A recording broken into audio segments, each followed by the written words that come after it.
30 juin vous rappelle sûrement Léopold II. Léopold II, le pilleur des minéraux au Congo. Léopold II qui coupait les mains des Congolais pour les caoutchoucs pour construire la Belgique. Les mains des Congolais ont construit la Belgique. Le caoutchouc congolais, grâce aux mains des Congolais qu'on devrait couper pour construire les routes, pour construire les usines, pour construire cette Belgique. Aujourd'hui, de nouveau, le Congo est envahi avec l'aide de la Belgique, avec l'aide d'une bande de politiciens belges, Louis Michel, Didier Michel et autres, Georges Forest, toute une bande. Renders, Didier Renders. Donc, vous vous rappelez d'aujourd'hui. Aujourd'hui, c'est le 30 juin. Le 30 juin, le jour de l'indépendance du Congo. Le Congo est à nouveau encerclé par la même bande. Une bande de politiciens belges. Louis Michel, ministre Didier Renders, Charles Michel, toute cette bande. Ils sont là pour que le Congo continue à verser du sang. Verser du sang. Le Congo est riche et son peuple ne profite pas de ses richesses. Le Congo est riche et son peuple est pauvre. Est-ce normal? Aujourd'hui, c'est le 30 juin. Le 30 juin, le jour de l'indépendance du Congo. Le 30 juin, où le Congo a dit non au colonial, non aux coloniaux. Le 30 juin, où on a chassé Léopold II. Le 30 juin, où on a dit non à l'occupation belge. Le 30 juin, où le peuple congolais a dit non au fouet. Mais voilà, le Congo est de nouveau encerclé. Et la Belgique, une bande de politiciens belges, sont dans les multinationales. Les multinationales qui volent les Congolais, qui violent les mamans congolais, qui violent les bébés congolais, qui violent les papas congolais, qui violent les bébés congolais, qui mutilent les Congolais, qui coupent les Congolais les gorges, qui coupent les bras des Congolais, qui coupent les jambes des Congolais. Est-ce normal? Aujourd'hui, c'est le 30 juin, le jour de l'indépendance du Congo. Voilà, nous sommes là pour rappeler que les gens qui occupent le Congo de nouveau doivent partir. Parce que ce que vous faites au Congo, si ça se répercute chez vous, serez-vous contents? Nous sommes en Belgique. Aujourd'hui, on pleure. Oh, on a mis les bombes, on a fait ça et ça. Est-ce que ce qu'on fait au Congo, c'est normal? 8 millions de Congolais tués, massacrés, violés, c'est normal. 8 millions d'un peuple. On entre dans les villages du Congo, on encercle le peuple, on commence à violer, on commence à couper, on commence à mutiler les bébés, les mamans, tout un village. Vous vous imaginez qu'est-ce que c'est 8 millions de peuple? 8 millions de peuple qu'on viole, qu'on coupe les têtes, qu'on coupe les jambes, qu'on coupe les bras, qu'on coupe les bras des mamans, des papas. C'est ça qui se passe au Congo aujourd'hui. Cela se passe aujourd'hui. 8 millions de Congolais. Mais savez-vous quoi? Il y a une bande de politiciens belges qui jouent le malin. En 2011, Didier Renders, le ministre Didier Renders, a approuvé pour que le Congo soit encore mutilé, massacré, violé. Donc, il y a la bande de politiciens belges qui sont au Congo pour que le Congo soit toujours mutilé, massacré, du sang des Congolais coule. On a eu des bombes ici, on a pleuré. Imaginez au Congo, c'est tout le temps, tout le temps, tout le temps. Ce n'est pas normal. Vous vous imaginez, on entre ici à Bruxelles, on tue 8 millions de Bruxellois. Serez-vous contents? Ça se passe au Congo. Imaginez-vous, on entre ici à Bruxelles, on tue 8 millions de Bruxellois. Serez-vous contents? Non, cela se passe au Congo. Cela se passe au Congo quand nous vous parlons maintenant. On entre dans les villages, on coupe les bras des mamans, on coupe les jambes des mamans, on coupe les jambes des papas, on coupe, on mutile les Congolais. on mutile les bébés. Cela se passe aujourd'hui. Pour les sangs du Congo, ça coule toujours. Donc, aujourd'hui, c'est le jour de l'indépendance du Congo. Nous sommes le 30 juin. Nous voulons vous rappeler que lèvez-vous, peuple de la Belgique. Dites non aux politiciens qui vont au Congo pour piller. Lèvez-vous, peuple de la Belgique. Dites non à la bande de politiciens belges qui va au Congo pour piller. Lèvez-vous, peuple de la Belgique. Dites non à la bande de politiciens belges. Louis Michel, c'est un politicien belge. Didier Reynders, c'est un politicien belge. Tous ces gens-là sont des pillards au Congo. Tout ce qu'ils cherchent, c'est un maître de guerre au Congo. Ce n'est pas bon pour nous les Belges qui sont ici. Ce n'est pas bon pour les Belges d'ici. Dites non, non, non aux politiciens belges, la bande de politiciens belges qui pillent le Congo. Dites-les non. Du coup, ça attire pas forcément la sympathie, vous comprenez? Et que le but, c'est justement d'attirer la sympathie, que les gens se joignent à vous. Bon, on va se mettre à pleurer alors, vous allez voir. On sait faire ça aussi. La manipulation ne fonctionnera pas non plus. Hein. Les gens ne sont pas des imbéciles. Mais, ça, c'est nos dirigeants. Mais au moins, vous dites que vous êtes au courant. Non, on est au courant de la situation au Congo. Mais qu'est-ce que vous comptez faire personnellement? Moi, personnellement, je compte juste parvenir à joindre les deux bouts dans ma vie de tous les jours. Ça, chacun a ses problèmes. Bah oui, écoutez, si demain, j'arrive plus à... Si je dis 30 juin, pour ceux qui ont été à l'école, ils savent que c'est l'indépendance du Congo. L'indépendance du Congo est censée représenter la souveraineté, l'intégrité, la dignité retrouvée d'un peuple qui était sous le joug d'impérialistes, de colonialistes, qui pillaient allègrement ses richesses, qui maintenait sa population en esclavage à ciel ouvert, qui coupait des mains, excusez-moi, qui coupait même les parties intimes. Voilà ce que le peuple congolais a vécu pendant près d'un siècle. Le 30 juin, cela devait signifier la fin de ce régime barbare, sanguinaire. Mais malheureusement, à peine avons-nous conquis notre indépendance que l'on tuait le père de l'indépendance, Patrice Lumumba, que vous connaissez tous. Personne ici peut dire qu'il ignore qui est Patrice Lumumba. Vous le savez parce que sa mort a été ignoble et il a été dissous dans de l'acide et c'est l'œuvre de la Belgique. L'histoire est là, on ne pourra pas l'effacer. Simplement, nous vous disons que vos dirigeants continuent avec ce même esprit d'exterminateur. Ce sont ce que nous appelons des terminators. Ils veulent terminer la population congolaise parce que notre peuple est immensément riche dans son sol et son sous-sol.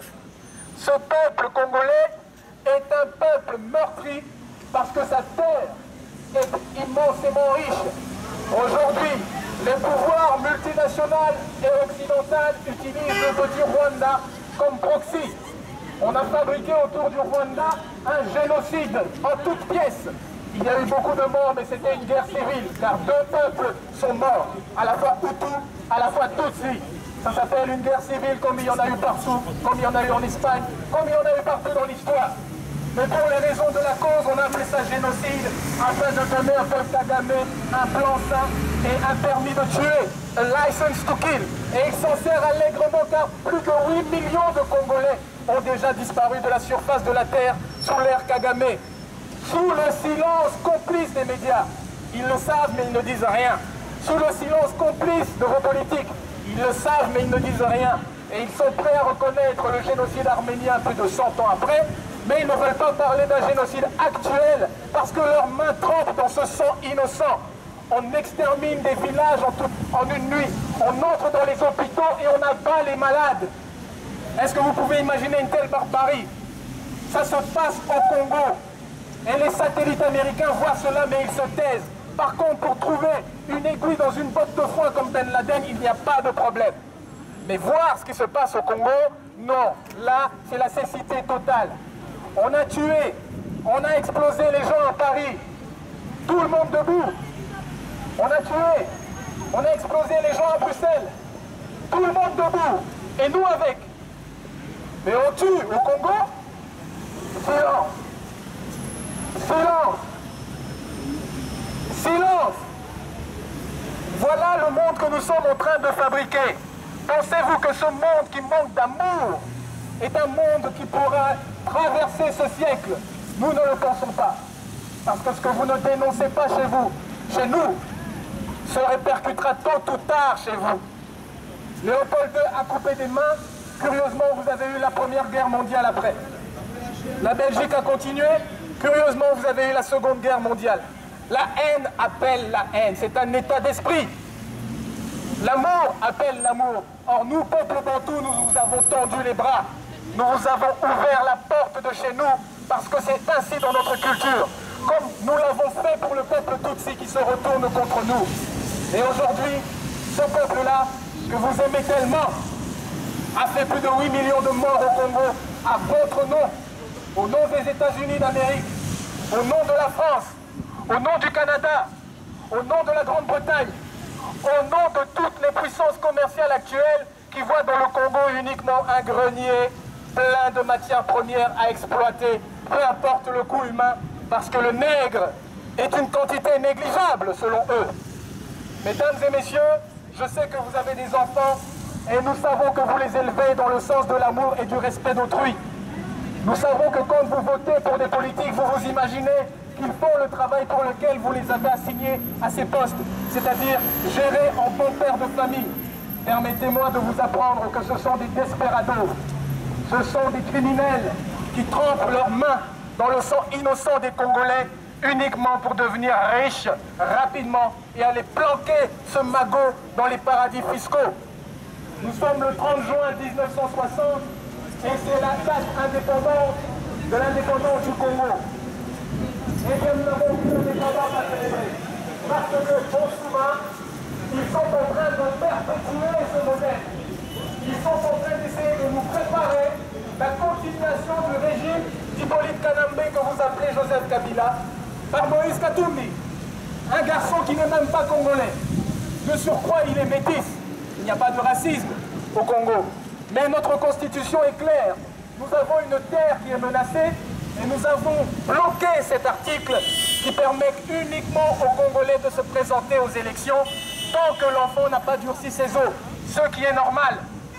Mais voilà que l'on veut permettre à Moïse Katumbi, qui n'est ni de père ni de mère congolais, de briguer la présidence. Parce que celui-là fera des coupettes à toutes les multinationales et au pouvoir impérialiste qui veulent maintenir le Congo sous la coupe de l'esclavage moderne. Mais cela, ça s'appelle semer dans le désordre. Qui sème le vent récolte la tempête. Mais imaginez-vous qu'au Congo, vos politiciens, Louis Michel en tête, car c'est lui qui nous a placé Joseph Kabila comme sauveur, Didier Reynders qui a continué son œuvre macabre, et d'autres, au Congo, ces gens-là se disent que oui, on peut tuer. Au Congo, la valeur de la vie n'est pas la même qu'en Europe. Et bien cela s'appelle semer la tempête. Alors qu'allons-nous récolter? Quand on sème le vent, on récolte la tempête. Mais imaginez qu'ils sont déjà en train de semer la tempête. Qu'allons-nous récolter? Eux seront déjà partis, mais vos enfants seront là pour vivre les conséquences de leurs actes barbares, inhumains et inconscients. Aujourd'hui, c'est l'indépendance de la République démocratique du Congo. Patrice Lumumba est mort pour cette indépendance. Joseph Kasavubu est mort pour cette indépendance. Et nous vous disons et nous vous affirmons qu'aucun fantoche, aucune marionnette ne viendra régner au Congo demain. Fût-il Moïse Katumbi, que nous connaissons de son nom Soriano, ou toute autre personne clonée à son image. Nous voulons la fin d'un système. Nous n'avons pas besoin de vos élections à la noix, parce que vous nous avez déjà roulé à 2 reprises, que ce soit en 2006 et en 2011. Nous ne voulons pas de votre cinéma et de vos simagrées que subitement on se met à violer des droits humains au Congo. C'est simplement maintenant que vous le voyez. Aujourd'hui, nous vous disons que nous sommes fatigués de ce théâtre, nous sommes fatigués de tout ce que vous faites. Nous allons imposer au Congo un régime bantou, selon une bantoocratie qui ne passera pas par vos fichues élections, qui ont foutu le bordel en Afrique, qui ne crée que le clientélisme, qui crée la corruption et qui crée la manipulation. Tout ça, c'est terminé.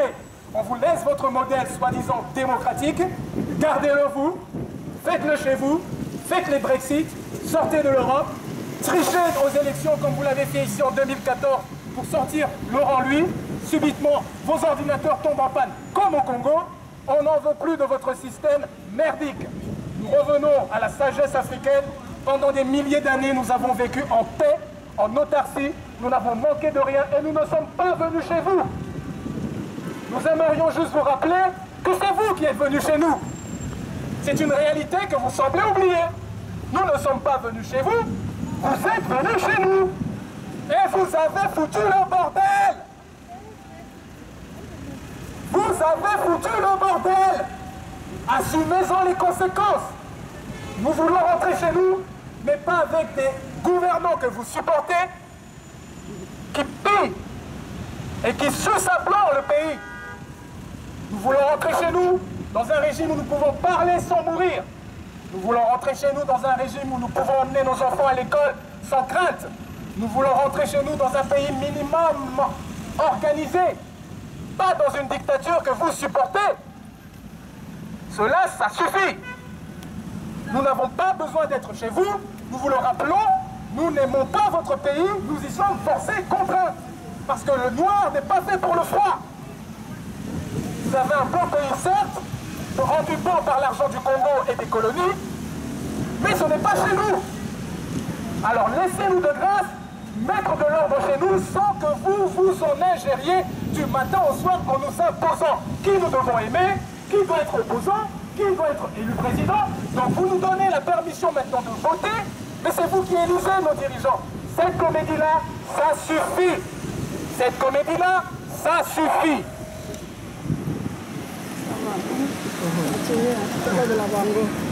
Attendez là. Ne me filmez pas. Non, non. Je comprends bien ce que vous dites, mais vous ne croyez pas que ça n'a pas d'impact? Ah, non, ne croyez pas ça. Mais laisse-la parler. Ça m'a fait peur. Je veux juste... Non, non. Je vais juste... Nous, on n'est pas là pour ça. Non, mais vous ne voulez pas écouter ce que je vais vous dire? Allô. C'est très bien ce que vous faites, tout ça, mais ça n'a aucun impact de partir dans une rue où les voitures roulent, où les noirs même ne s'arrêtent pas, où il n'y a personne qui écoute, il faut faire quelque chose qui réunit les gens. Ça ne sert à rien de faire ça comme ça. Vous parlez dans le vide et on vous tourne le ridicule. C'est vous qui perdez. Non, ceux qui ne sont pas là sont ridicules. Nous faisons passer un message et ça ne fait que partie de nombreuses actions que nous menons. Merci. Oui, ça c'est une action parmi tant d'autres. C'est une action parmi tant d'autres. Merci. Mais au niveau Merci de la de communication, c'est vraiment... Non, ça passe très bien parce que nous avons... Vous savez combien d'années que nous faisons ça? Mais il se passe quoi depuis? Ah, vous espériez quoi par une autre méthode? On va marcher, on va avoir beaucoup de monde et il va se passer autre chose que... Il y a différentes manières de marcher, il y a différentes manières... Mais c'est pas grave. Des manifestations, Continuez. il y en a, mais ça ne change rien. C'est pas grave. Par contre, ce que nous faisons, avec les manifestations, non, ça change beaucoup. Mais parce non, que les ça... manifestations, il y a Attendez, 3 personnes, madame, on est là, madame, on se rend ridicule. Madame, non, c'est ce que vous croyez. oui, Ce que nous faisons, oui, vous ne voulez pas entendre non plus. Vous avez parlé, mais vous ne voulez pas discours est très entendre. bien. Non, mais votre discours Attendez, est très mais bien. laissez-moi, vous avez parlé. Maintenant, laissez-moi vous répondre. Ce que nous faisons, ce sont des actions. Des actions fortes, que vous ne voyez peut-être pas. Des marches, des manifestations, des sit-ins comme ici, tout ça fait partie d'un tout. Et ce tout mis ensemble, ça crée aujourd'hui ce qu'on appelle, s'il vous plaît, ça crée aujourd'hui ce qu'on appelle la conscientisation. Et quand vous regardez ce qui se passe au Congo aujourd'hui, ils disent ce que nous disons. Et il a fallu 10 ans pour ça. Donc nous savons semer et nous sommes en train de récolter. Quand vous verrez les gens se lever au Congo, vous entendrez exactement ce que nous sommes en train de dire ici. Parce que ceci est une arme très puissante. Donc ne vous laissez pas berner par le monde. Parce que ça semble dérisoire, mais une fois que c'est sur Internet, c'est 10 000 vues. C'est un impact. C'est juste une stratégie. Merci. Levez-vous! Levez-vous! Parce que c'est comme